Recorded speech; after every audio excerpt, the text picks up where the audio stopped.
Okay, can you hear me? Hello, hello. Okay, right, good. Okay, so we are going to continue from where we left off the last lesson. We have done the question 1, 2, and 3, right? What I want to discuss with you is question number 3C. Now, this question number 3C, the terms are unknown. The terms are in terms of M and N. Now, the letter small m and small n, they are actually provided by the question. Okay. Now, our formula, we also introduce n, the letter small n there. So the small n in our formula is not the same n as is provided by the question. We call it small n because we always think of nth term. But unfortunately, in this question, they put the n there. Their n is different from our n. So if we don't distinguish between the two n's, then when you introduce into the equation, then you think that they are the same n, it will be wrong, right? So in this case, they say that the first term is m minus 2n. Okay, we put there. Where's my tools? I want to use the tools. In that case, we say, okay, the first term is m minus 2n, correct? Then the common difference is the term behind subtract the term in front. So you can either use this one, m plus 2n minus m, which is our common difference, or you can use the second term minus the first term, which is m minus m minus 2n, right? Now, in my case, I put this one, 2m plus 2n minus m, and the answer is 2n. Right? If you use the other one, the first term minus the second term, you will still get the same answer. Okay. The last term in the sequence, is provided, and that value is m plus 18n. So it is n plus 18n, and I don't know which term it is. I don't know. So I call this the nth term. But the n that I'm using is different from the n in m plus 18n. So in order to distinguish between the n that I'm using and the n that is provided by the question, so I call it capital N, right? I call it capital N. So to tell you that they are not the same n. Okay, so how much is the Tn? The Tn is this one, m plus 18n. How much is the A? The A is this. How much is the D? The D is 2n. And n minus 1 there, you shouldn't put the small n, but it is the capital N, because our n denotes the term number, whereas their n denotes the value inside the term there. Okay, so when you try to simplify this equation, you bring this m minus 2n over to the other side. So the m minus the m, no more already. The negative 2n you bring to the other side become plus 2n. 18n plus 2n is 20n. Okay. And we see that this bracket, you don't try to expand, because when you expand them, there will be so many n's there, and you don't know how to simplify. So you don't expand this bracket, you cancel away the 2n with the 20n. 20n divided by 2n is 10. So n minus 1 is 10. The term is 11. The term number is 11. So I know that there are altogether 11 terms in this sequence. Okay. Now, so far, can you follow what I'm saying? The difference between Yes. the n and our n and their n. Okay, can, right. So I will move on to something new. Right. We're going to look at the more advanced question. So more advanced question. Where is it? I have to clear all this tick first. Clear all the drawing first. Then we move on to. Still got the thing there. Cross up this. Then I move on. Okay, right. You look at question number 4. Question number 4. Can you read question number 4? Find the number of the multipliers of 7 between 150 and 450. Okay, right. So our aim is to find the number of multiples of 7 between 150 and 450. So first of all, is 150 a multiple of 7? So what I do is, where's my click? So first of all, I use 150 divided by 7. So when I use 150 divided by 7, I found out that the answer is 21, remainder 3. Now remainder 3 means, or if you use your calculator, you divide 150, 150 divided by 3. No, divide by 7, sorry. Divided by 7. Divided by 7. Then 150 divided by 7. So I get the answer as 21.4285 and so on.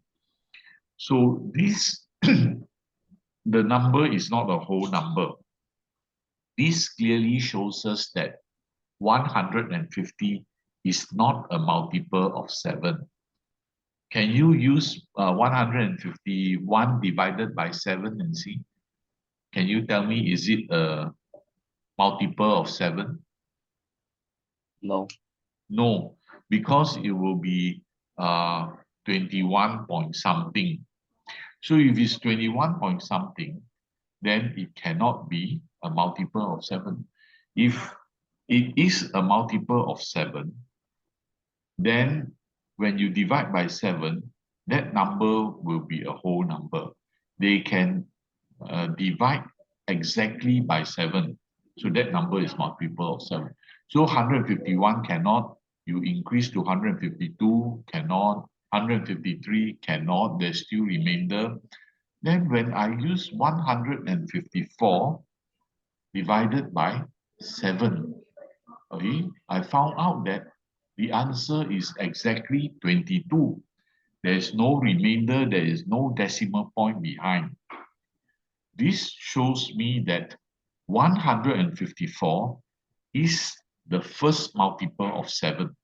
It is the first multiple of 7. Of course, if you want to find the next multiple of 7, you just add 7 to it. So 154, if you add 7, will be 161. You add another 7, it will be 168, and so on. So in this way, we can generate a sequence of number, which all of them, they are multiples of 7. So do you know how to find out the multiple of 7? Can or not? Okay, can. So you can follow how you know whether it's a multiple of 7 or not, how to find the first multiple of 7, the next multiple of 7, and so on. Okay, now the problem is the last number. The last number is 450. So I again use 450 divide by 7. If I divide by 7, the answer is 64 point something. So 450 is not a multiple of 7. So can I use 451? Cannot, because 451 is more than 450. I only want numbers between 150 and 450. 451 cannot, it is outside the range that they want. So I decrease by 1. 450 decreased by 1 is 449. 449.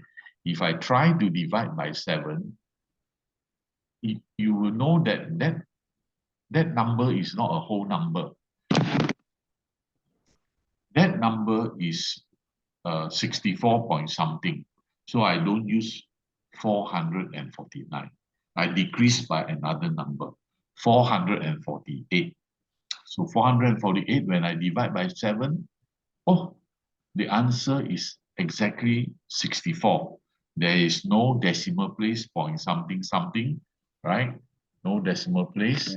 And also, I know that this 448 must be a multiple of 7, because it can be divided exactly by 7. So 448 will be my last number in the sequence. So far, any question? No. Do you know how to get the first number and the last number? Yes. Okay. Now, 448, below 448, there's another multiple of 7. Can you tell me what is that number? 441. 441. Yeah, correct. 441. You just need to minus 7, right? If you want to go down, you minus 7. You want to go up, you just add 7. Okay, very good. You can understand. So now, from what I can gather, the first term is 154. The last term is 448. Okay, right. So I write down, oh, A is what? 154. D is 7. D is 7, right? Because the common difference is 7. Then the last term, Tn, is 448. But this, what is the term number? What number is it? What term is it? I don't know. Maybe it's the 10th term, maybe it's the 100th term. I don't know, right? So in order to find out this 448 is which term, I call it Tn, like what we have done earlier. The last term, we don't know what number is it, we call it Tn. Now we can use back the small n, because inside the question, there's no small n, so I can use small n. But if inside the question, there's a small n there, please don't use the small n, because your small n will be different from their small n, right? Remember that. Okay, so now I know Tn is 448.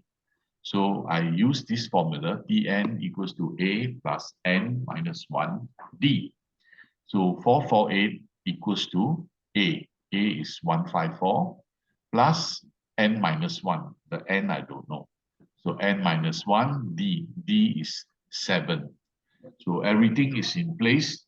You can solve for the value of N. I see in your working, you multiply the 7 inside, multiply the 7 inside.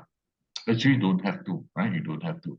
You just leave it like this so that the 7 and the final number, they can cancel, right? So 1448 minus 154, answer is 294, okay, 294. 294, then there's a 7 on the other side. So you divide by 7 on the left-hand side, you divide by 7 on the right-hand side. So finally, you get N minus 1 is 42 because 294 divided by 7 is 42. And you bring the N over, N is 43. So this type of question where they give you a problem like this, can, right? You can follow. Okay. Now we go on to the next question. The next question is question number 5. Can you read question number 5? If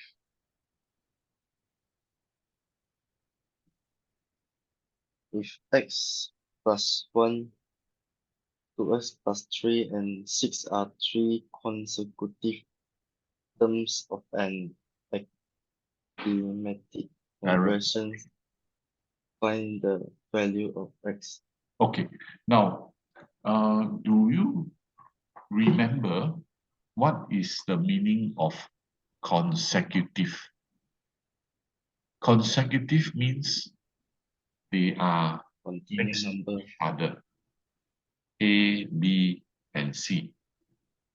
You cannot say A, then E, then Z like that. So A, E, and Z, they are not consecutive terms because you jump so many terms already. Consecutive terms means they are terms next to each other.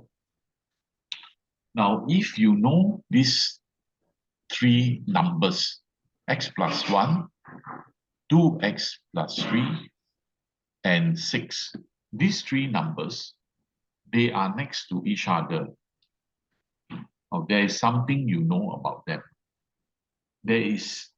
You know the relationship between them.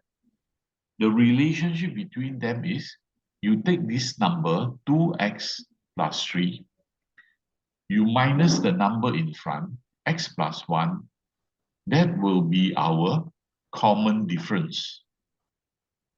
Okay or not? Okay. Similarly, I use the number 6, I minus this number in front, 2x plus 3. And the answer will be the common difference. So this minus this is common difference. This minus this is also common difference. Okay, so I try to find the common difference. So the first common difference I try to find is this one. 2x plus 3 minus x plus 1. Okay, so this, because they have so many terms there, so I put them in bracket to show that they are one term. Then x plus 1 also I put inside the bracket to show that they are one term. You use the front minus the bottom, behind. And sorry, this not front minus behind. The 2 consecutive terms, the term behind minus the term in front. So very good. You know how to put them in bracket, and also when you open the bracket, the sign will change. Okay, very good. You have the basic. So 2x minus x is x. 3 minus positive 1 is 2. So this is the common difference is x plus 2. Now I try to use another two terms to find the common difference. I use 6 minus the number in front. So 6 minus bracket 2x plus 3. So 6 minus positive 3. Answer is 3. Then the negative 2 multiplied by x is negative 2x. So we have this 3x minus 2. 3x minus 2. Now, this number, x plus 2, is d. This number, 3x minus 2, is also d. By right, the value of these two numbers, they should be the same because they belong to the same arithmetic sequence, right? So if they belong to the same arithmetic sequence, the d must be the same. So I say, oh, this first d here is actually the same as the second d there. In this way, I can form an equation involving x. Solving the equation, I can get the value of x. Okay, right. Now, what I want to tell you here is,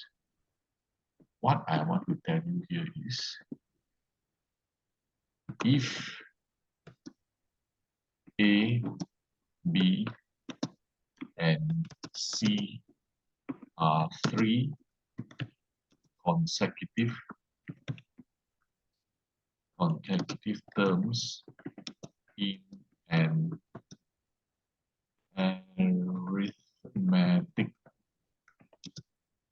arithmetic correct sequence. If A, B, and C are three consecutive terms in an arithmetic sequence, there is a relationship between them. The relationship is B minus C equals to C minus B. B minus A, sorry.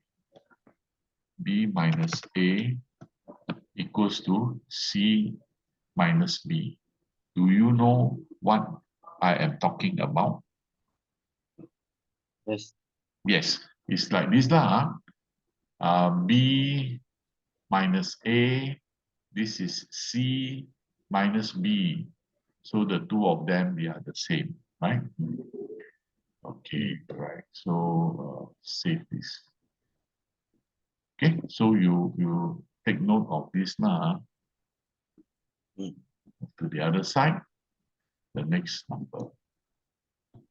Our next number I want to go through with you is question number 7. Can you read question number 7? In an arithmetic progressions, the fourth term is 12 and the 10th term is 13. Find the first term and the common difference. Okay, right. Now, Terms. this question is in a problem form. They didn't give you the sequence. You cannot see any sequence there.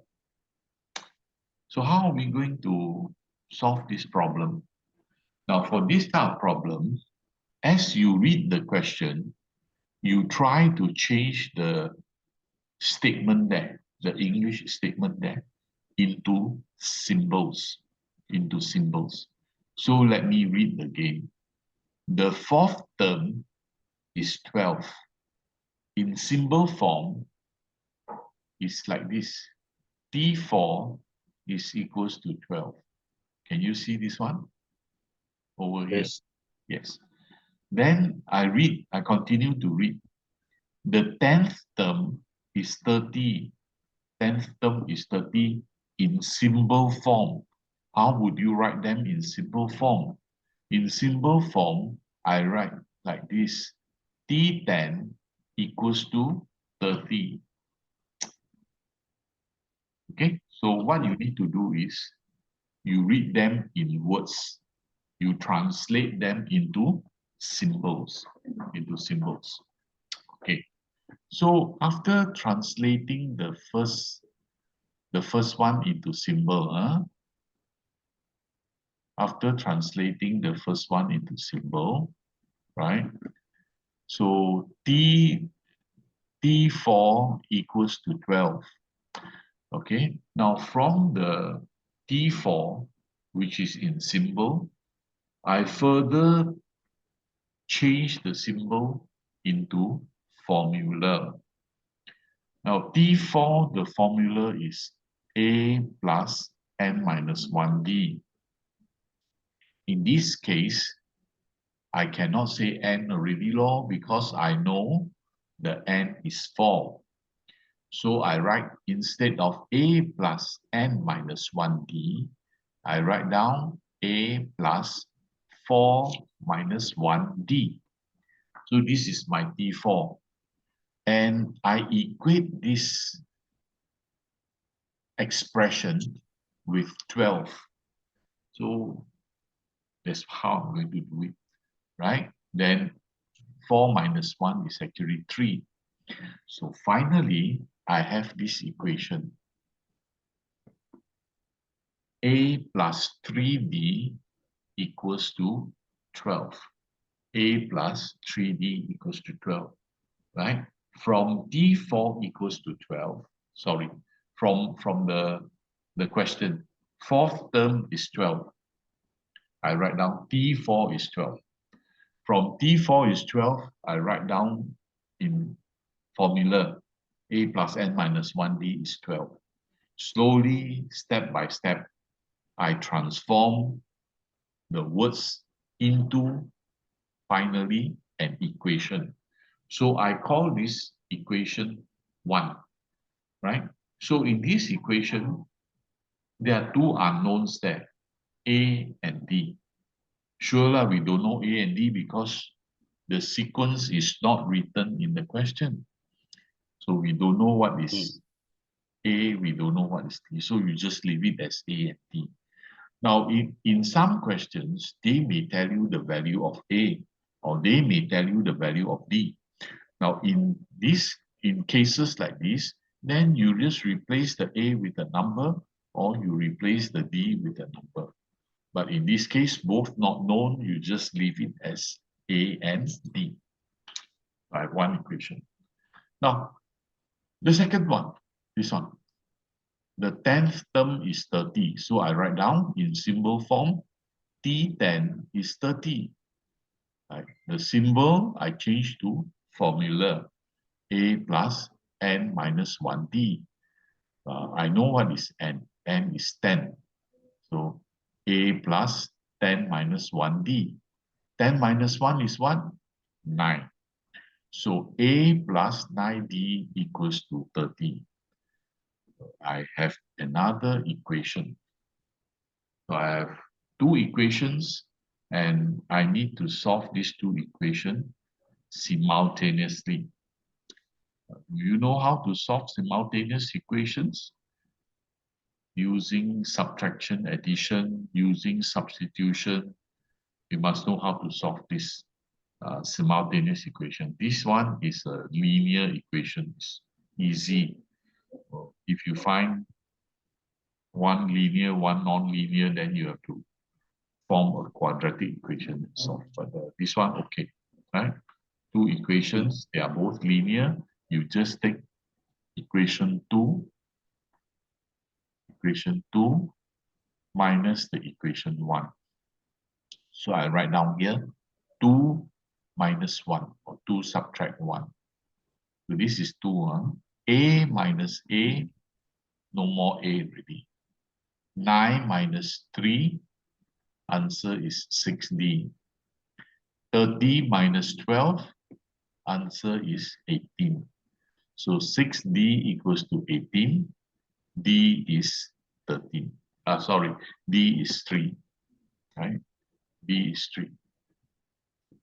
What is this? D is 3. Right? So knowing D is 3, you substitute back into equation 1. So here you put down 3. You put down 3, then becomes 3 times 3, equals to 12. So 3 times 3 is 9. 12 minus 9 is 3. minus 9 is 3.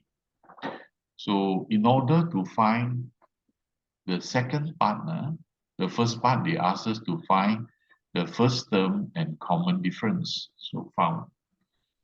The second part we find the eighth term. Eighth term is actually in symbol form is T8. So they ask us to find T8. So I write down T8 and also write down the formula for T8. So it's A plus 8 minus 1D. 8 minus 1 is 7, no? 7D. So you simplify this, answer is T8 is 24. Now, so far, we have encountered 2 types of question, which is 3 types, actually. 3 types which are quite different.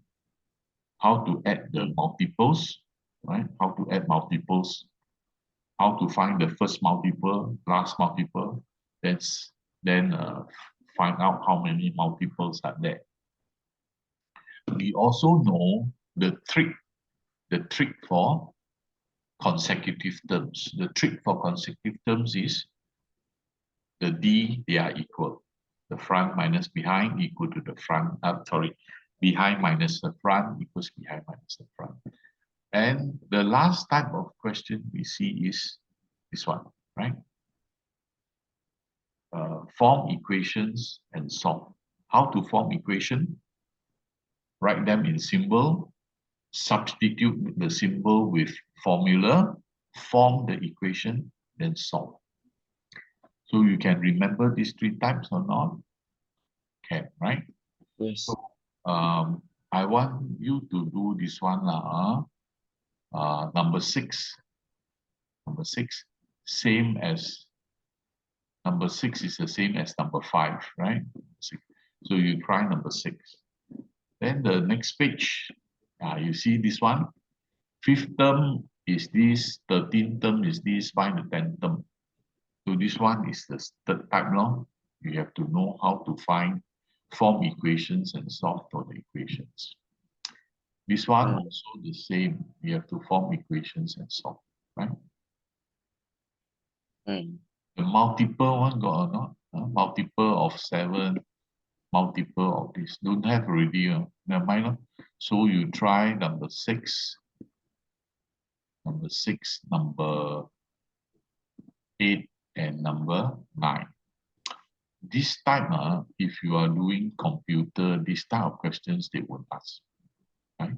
It's for those taking sports science or maybe business administration or accounts or whatever they do this stuff. So you do until this, right? Okay, so I move on. After the 10 minutes break, then you can start doing lah. Okay, I clear all these things first. Clear. Next, we are going to look at the sum of terms. The sum of terms, right? Now, what is the meaning of sum of terms? Right? Sum of terms actually is not only sum of terms. It is the sum of first n terms. Now, why they must say the sum of first n terms? What is the meaning of sum of first n terms? Okay, so I will explain to you why they use the word n there. Now, you look at this sequence here: 2, 4, 6, 8, 10, 12, 14, 16 until 100. Okay, so these are the terms, many terms in the sequence. Let's say I tell you sum of 3 terms.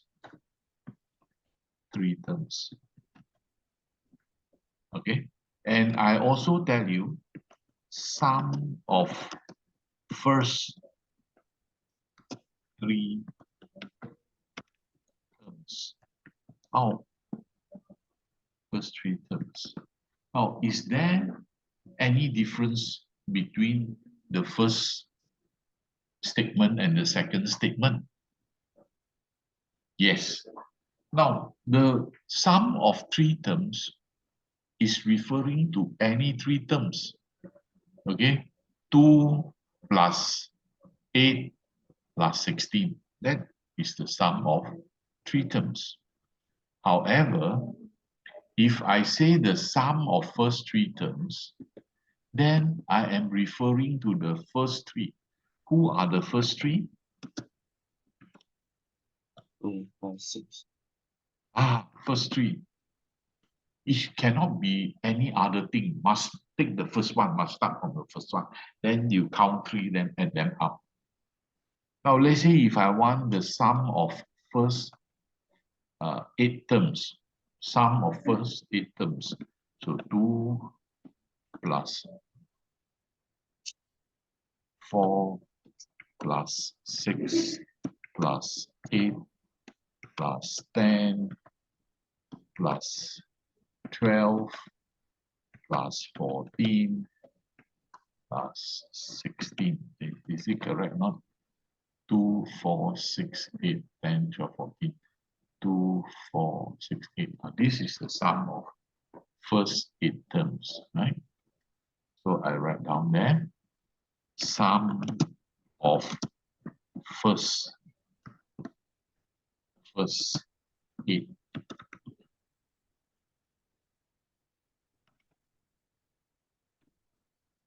Sum of first 8 terms. So you know why we need to add the first there, the word first there. Yes or no? Yes. Yeah. We need to add the word first there because you have to start from the first, not from anywhere you like. Okay. So then now the sum of first n terms. That means it is from the first term, blah, blah, blah, blah, blah, until the nth term. And this sum, we call it a series. Sum of series, right? Can be given, is given by two formula. Now, the first formula is Sn. Okay. Now, this one, sum of first three term, you know the symbol. The symbol is actually this one, you know. It's actually S3. It's actually S3, right? Sum of first three term. Let's say sum of first 8 terms. The symbol is sum of first 8 terms. The symbol is this. I put that at the bottom here. It's actually called what? You know, it is called S8. It's called S8. So this, instead of having Tn, T1, T2, T3, we have S1, S2, S3 until Sn. They are referring to the sum of all the terms. They are not referring to one term, you know. They are referring to many terms. As the number increases, the number of terms also increase, right? So this is the first formula. Sn is n over 2, and bracket 2a plus n minus 1t. So this formula is the same, right? It's the same. Only this one is different. We continue after this, right? Time's up already. We take 10 minutes break, right? Take 10 minutes break.